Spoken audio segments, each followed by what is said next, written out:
the best mayor in town, has 4 legs and a tail. In a surprising turn of events, a small town decided to elect a dog as their mayor. Yes, you heard that right. This furry candidate, a golden retriever named Max, won the hearts of the community. The election process was anything but ordinary. Residents set up a voting booth at the local park, complete with paw print ballots. Max faced tough competition from a savvy cat named Whiskers, who campaigned on a platform of napping and sunbathing. The debates were hilarious, with Max barking for attention and Whiskers lounging lazily. But what shocked everyone was how seriously the townsfolk took this election. Signs popped up everywhere, and people held rallies, complete with dog treats and toys. When the votes were counted, Max emerged victorious. His supporters cheered, while some skeptics raised eyebrows. But Max quickly proved himself, bringing the community together with fun events and charity drives. Who knew a dog could unite a town? Max's story is a reminder that sometimes the best leaders come in unexpected packages. Robbery gone mashed. Picture this. A small convenience store, late afternoon. A woman, dressed in a bright pink wig and oversized sunglasses, bursts through the door. In her hand, a potato. Yes, a potato. She waves it around like a weapon, demanding cash. The store owner, caught off guard, stares in disbelief.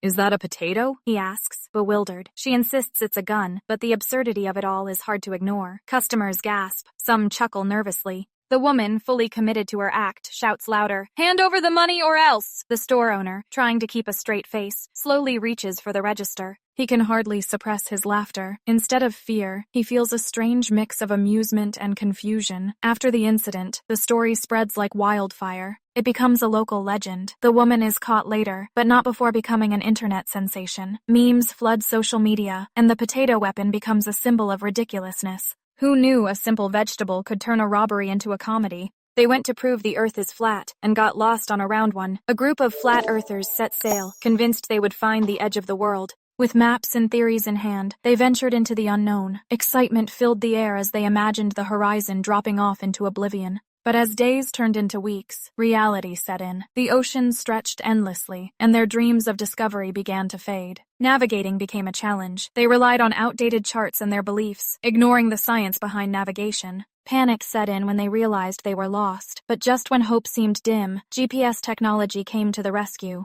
They used their devices to plot a course back to safety. It was a humbling moment. The very technology they often dismissed guided them home. Upon returning, they faced questions. How could they ignore the evidence of a round Earth? Their journey became a lesson in humility. Sometimes, seeking the truth leads to unexpected discoveries. They set out to prove a theory, but ended up learning something far more profound. People once feared the tomato like it was arsenic. Imagine a vibrant fruit, now a staple in kitchens, once thought to be deadly. In the 16th century, tomatoes were met with suspicion. They belong to the nightshade family, which includes deadly plants. But the real danger came from pewter plates. These plates contained high levels of lead. When acidic tomatoes were served on them, lead leached into the food. This caused serious health issues, leading people to believe tomatoes were toxic. Can you picture a dinner table where tomatoes were avoided like a plague? This misconception lasted for centuries, keeping the fruit out of many diets. However, in the 18th century, culinary pioneers began to embrace tomatoes. They discovered their delicious flavor and versatility. Slowly, the fear faded.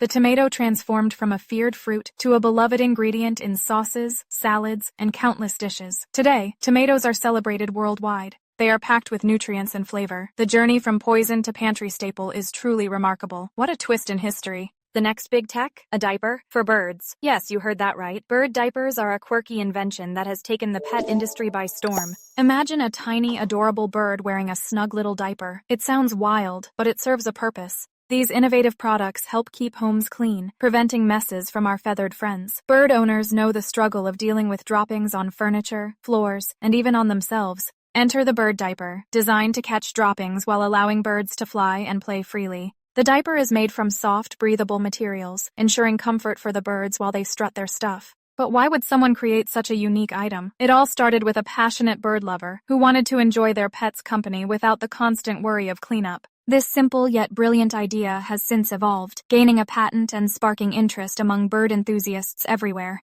With the rise of pet fashion, these diapers not only serve a practical purpose, but also add a touch of style. Who knew that a diaper could be the next big thing for our avian companions? For just a few grand, you could have owned a country. Yes, in 2006, someone actually listed New Zealand on eBay. Imagine scrolling through eBay and seeing a whole nation up for grabs. This bizarre auction started as a joke, but quickly spiraled into chaos. The seller claimed to be the rightful owner, offering New Zealand for just $3,000. Unbelievably, bids started pouring in. People were intrigued, amused, and even a little confused. Some thought it was a brilliant prank, while others genuinely considered the possibility. The listing included cheeky descriptions, highlighting the stunning landscapes and friendly locals. As the auction gained traction, eBay couldn't ignore it any longer. They stepped in and pulled the listing, declaring it a violation of their policies. The idea of selling a country was simply too outrageous. But the buzz didn't die down. News outlets picked up the story, and it became a global sensation. This strange incident sparked conversations about ownership, value, and even the nature of countries themselves.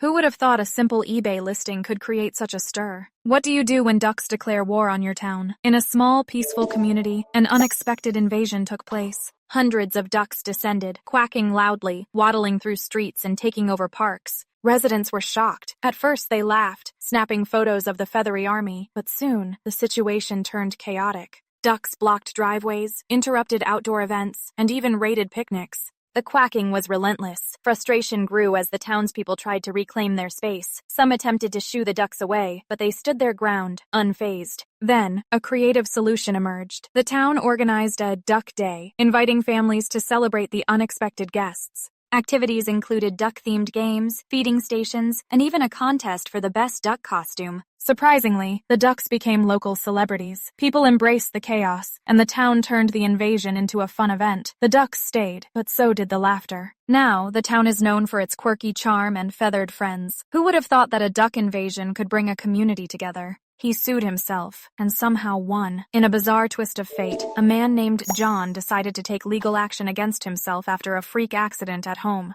It all started when he tripped over his own shoelaces and injured his ankle. Frustrated, he realized that he was the only one to blame. But instead of letting it slide, he filed a lawsuit against himself for personal injury. How could this even be legal? Surprisingly, it is. The law allows for self-suing in certain circumstances, particularly when it involves insurance claims. John argued that his negligence led to the injury, and he needed compensation to cover medical bills. The court found this argument compelling. During the trial, John represented himself, explaining how his carelessness caused the accident. He even presented evidence of his medical expenses. The judge, amused yet impressed, ruled in his favor. John was awarded damages, which he then used to pay his medical bills. This unusual case highlights the complexities of the legal system and how sometimes the most unexpected situations can lead to surprising outcomes. Yes, someone almost nuked the moon on purpose. In the late 1950s, during the height of the Cold War, the U.S. military had a wild idea, detonating a nuclear bomb on the moon.